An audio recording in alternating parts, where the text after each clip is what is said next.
Hey everyone, this is Chris. Welcome back to the channel. So it seems like the Tesla bubble has popped. I want to talk about these things with you and have a real conversation about Tesla.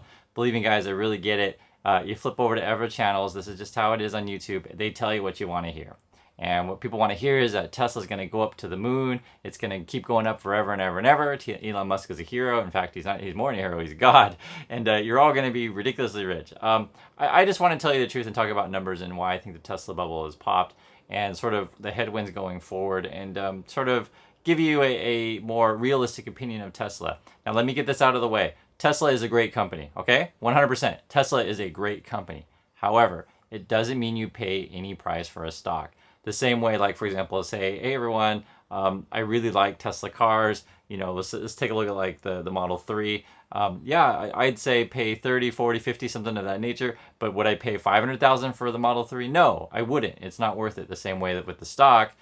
Currently, it's trading at $8.59. Tesla's a great company, but doesn't mean I want to pay $59 a share. No, I don't. Why? So the current P ratio right now, I'm just looking at it right now, is 103. That is extremely high. If you want to look at forward PEs, you're looking at 70, which is also very high. Now, even Elon Musk and the team, they're like, hey, everyone, we're going to be growing, you know, maybe 50% a year or something of that nature. This in those realm. 70 PE, I want like earnings to be growing, you know, 80, 90% to justify those levels. My particular more conservative, you know, estimate would be more like, hey, you know what, if you can grow 30, even 40% is fantastic, right? 50% is spectacular. So that means I would want to pay for like, say, 35, 40 forward PE. You're looking at like Tesla's double overvalued, you guys. And this is just based on numbers, okay? Nothing like, you know, too fantastical. And I'm even saying like, you know, 30%, 40%, even 50% growth. I just don't want to pay 70 PE for a stock. Also, too, why am I saying about the bubble has popped? There's just so much negative headlines out, and this stuff is very real. One, Elon Musk is just dumping shares on the market.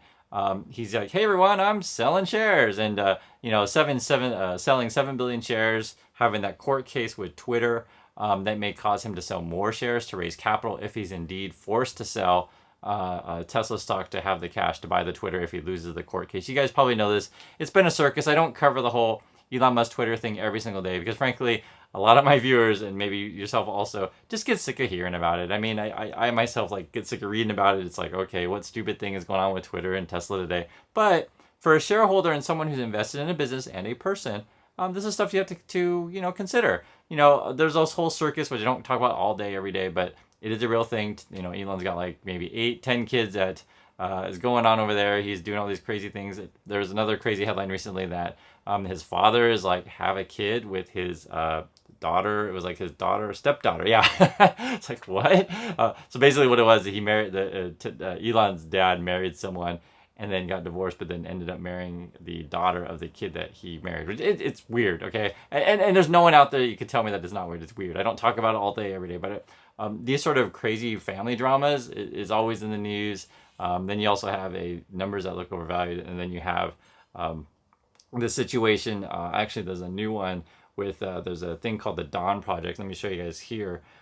This is a sort of TV campaign, political campaign that's basically out to essentially ban or take FSD off the road, right? So basically your autopilot thing, the robot driving. What this Dawn Project is claiming, and I really encourage you guys to take a look at the website for yourself. I mean, I've been looking at it for myself here. They ran a whole campaign and basically showing that Tesla's FSD driving is not effective at detecting children and how it will hit mannequin after mannequin after mannequin. And they're encouraging people to call Congress to recall Tesla driving. Now, why does this matter? This is actually extremely important because according to Kathy Wood and the team, and I made a video about this, I encourage you guys to watch it. Its video was Stop Believing Kathy Wood. The basic gist of it is that one of the reasons why they think Tesla will go to the moon is because of robo-taxis. This is basically it. FSD, robo-taxis. They think that's going to be a massive revenue growth for Tesla. If it turns out that, you know, for whatever reason, and I've mentioned this to you guys several times before, that when you get into the realm of challenging taxis and taxi driver jobs and all these kind of things, there are going to be so many government regulations in the way, it's going to make it difficult. Doesn't mean impossible, but very, very difficult. And this is just the beginning of these kind of things. And I want to keep it real with you guys because Tesla is sort of, and this is according to Kathy Wood and the team, they think much of Tesla's revenue growth in the future is going to be because of FSD. And when you got political campaigns attacking FSD, really hurting it, and I get it, there'll be people on YouTube going, oh, don't listen to the campaigns, blah, blah, blah. Elon Musk is a hero. Don't listen, don't believe anyone. You know, we're all on the team. You guys, those kind of people that tell you that stuff on YouTube, they're just telling you that stuff for entertainment. They're just telling you what you want to hear. And I'm just telling you the reality. You also got Ralph Nader, who's, many of you are probably too young to know who he is. I've actually seen Ralph Nader twice in person. In fact, true story, Elon Musk and I both went to the same school, University of Pennsylvania. Elon's a little bit older than me, so I don't know him personally, but I know a lot of people who like him, who know him as well. And also, too, Ralph Nader came to the University of Pennsylvania. That was the first time I met Ralph, and Ralph is a big consumer advocate, ran for president. He's a well-known person, guys. And one of his sort of fundamental things that he's always doing is concerned about consumer safety. He was big on seatbelts, and now he's big on essentially recalling FSD on Tesla. So don't discount Ralph Nader. For those who don't know him, I mean, I'm telling you, he's legit. Don't mess with Ralph Nader. That's my opinion on that one. Also, too, looking at other things is you're getting some pushback from consumers in China. Essentially, there's been articles out that the local domestic brands in China are making inroads on Tesla's market share there, which is not surprising. I've told you guys about this stuff before, as well as you guys probably know this. I'm in Korea now. My wife is Korean. I see Hyundais and Kias on the road everywhere here. Korean car manufacturers are no joke. Hybrid, electric, what they're doing, and this is something that Hyundai is really good at. Those Ioniq cars are pretty good. Basically, competition is coming for Tesla.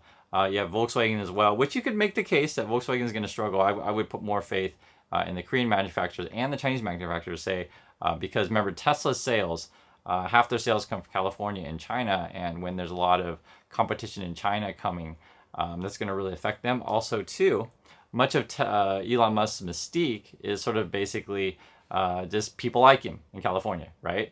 But lately, he's been going more towards the Republican side, and California tends to be a Democratic state. And I just want you guys to keep it real with you guys. Now, to be fair with Elon's point of view, I do agree with Elon that Republicans have a better chance of winning office, and Elon could just be playing towards the Republican, base because he thinks the Republicans are going to win in the future, which I also agree with. But you're also pissing off your constituency in California of people who basically supported your company, supported you as a person, and there are other choices now. Before, there were no other choices. Now you can oh, wow, that Rivian looks pretty good. Wow, maybe I should go for Lucid. Oh, wow, maybe I should start picking up some of the Hyundais. Oh, wow, maybe Volkswagen, et cetera, et cetera. And for those of you who say, oh, well, Tesla, doesn't need to worry about those. Here's the truth, guys. Tesla sells, out of all of their auto sales, most of the sales that they make is the Tesla Model 3. So, all of these things add up. All of these pressures, Elon had this unwanted press. Now you got this attack by the Dawn Project on FSD. And I promise you, I'm sure that's solving everything money channel, whatever that stupid channel is called. I'm sure he's going to come out and tell you that, he's going to put his backward baseball hat on. He's going to have his Australian accent, and he's going to tell you that the mainstream media is dumb and that Tesla's going to make you so rich and ignore everything. And I'm just telling you guys, come on, just, take a look at it for yourself and understand these headwinds are real.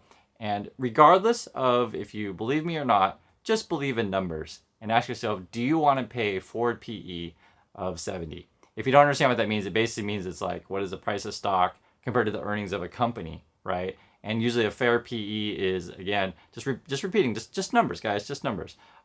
If my forward PE is 70, that means I would need to have growth of 80, 90% for the company to be worth it. That's just how I think about stocks. I think it's a reasonable way to think about stocks. And if you expect Tesla to be, 40, 50% growth, you should be looking to pay a forward PE of, say, 40 to 50, something of that nature. Now, Tesla does not pay a dividend, so just holding the stock doesn't make you any money. The other thing, too, I want to remind you guys, and this is just very real. Just because some other people got lucky with Tesla, say they bought it 3 years ago, that the stock basically went like crazy. That was 3 years ago, even 5 years ago, or even 2 years ago. Doesn't mean that if you buy it today that it's going to go in that same direct trajectory. It doesn't mean that, right? Just because someone bought a stock, won the lottery 3 years ago, doesn't mean if you buy those same lottery ticket numbers today that you'll also win the lottery. It doesn't mean that. So I'd love to hear you guys' opinion on all these things that we talked about. I'd love for you to tell me that I am so wrong, that I'm such an idiot, and I need to listen to, solving the money problem or any other, major Tesla bull, and I just want to keep it real with you guys that I think that most of these people out there, they basically just tell you what you want to hear. I get it. I don't tell you what you want to hear. It makes it unfun, unenjoyable. I am such a dummy, right? That's how you feel. But when it comes to money and things of this nature, I think you want to make decisions based on numbers. You want to make decisions based on reality and not necessarily on emotion, which is sort of what a lot of YouTube channels do. So I like Tesla. I think it's a great company, but it doesn't mean I want to pay any price for the stock. So I'd love to hear your thoughts on this thing. Thanks everyone for watching, and catch you in the next video.